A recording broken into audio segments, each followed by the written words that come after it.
Now joining me from London is Sean O'Grady. He's the associate editor for The Independent. Sean, certainly May's resignation announcement does not come as a surprise, but what is the overall mood there? How is this playing out among ordinary Brits?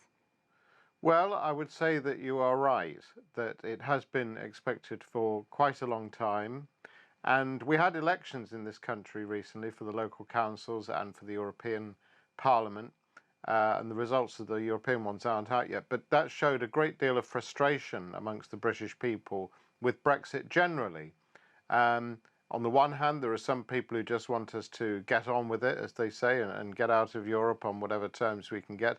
There are other people that are fed up with it for a different reason, that they don't want to leave the European Union. They never did in the first place, and they fear what will come next. So there is a great mood of dissatisfaction with the political establishment, including the Conservative Party, but also to a degree with the Labour Party.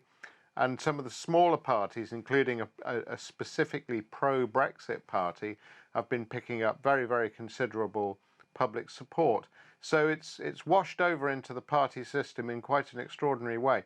And the Conservative Party this time round in the European elections may get 10% of the vote, which is quite an extraordinary thing. We've never had that in this country before. So the mood is one of, I think, frustration and a little bit of bewilderment and a little bit of irritation and a certain amount of sadness for Theresa May personally. I think she's a little bit divisive, but I think people respect the work that she's tried to do. Let me move on to Boris Johnson, who has been talked about as a likely front runner to replace Theresa May. He said that EU, or UK I should say, should be prepared to leave the EU with no deal. I'm quoting here, he said, "We will leave the EU on October 31st, deal or no deal."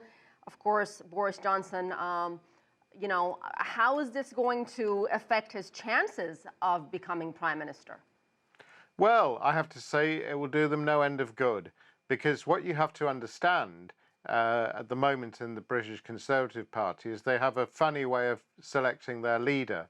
The members of Parliament, who know them very well indeed, vote for whichever of the various candidates they want to see, and when they get down to the two remaining out of successive rounds of voting, they take the top two, and those two then go forward to a national ballot of Conservative Party members. Now, Conservative Party members are actually very, very Eurosceptic, you might even say anti-European Union at any rate, and they can't wait to get out of the European Union. They think it's a burning building with no exit, and they want to get out of it, and that's their view. Now, the harder you run on that ticket, the more chance you've got of getting their vote. The problem is that that's not necessarily what all the MPs think. There'll be a significant minority at any rate who do not think that at all, and it's not necessarily what the British electorate as a whole think. There are about 124,000 Conservative Party members in Britain. They're going to be doing the selection between the final two and our new Prime Minister. Now, against that, we've got about 47 million people on the electoral register, which is a much bigger number. So there'll be some debate about that. So, Sean, what, in your opinion, is the most likely scenario here? No deal, a new referendum, and everyone seems to think a general election is not going to happen. Well, I think it's very complicated indeed. There are lots of second guessing. There's lots of sort of prisoner dilemma type second guessing games going on. And it's partly down to the European Union as well as the UK, because it takes two to do a deal. And to some extent, it takes two to do no deal in some ways. I think the answer is that it may not happen. What we had 3 years ago was a vote. It hasn't happened yet. It's lost a good deal of its momentum. There's still a lot of people in the country who want it to happen in various ways, either with a deal, as they put it, or with no deal on these circumstances, these circumstances.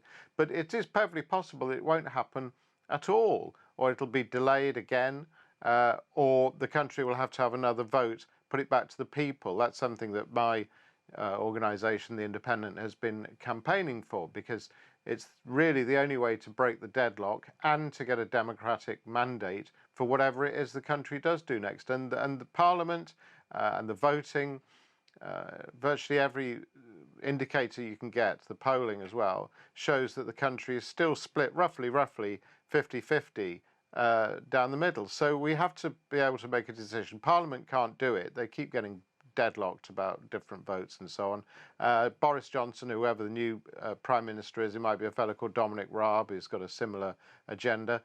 Whatever they do, that won't change the arithmetic. It won't change what people think in the country. It won't change what the MPs think either. All right, we'll leave it there. Sean O'Grady, thank you.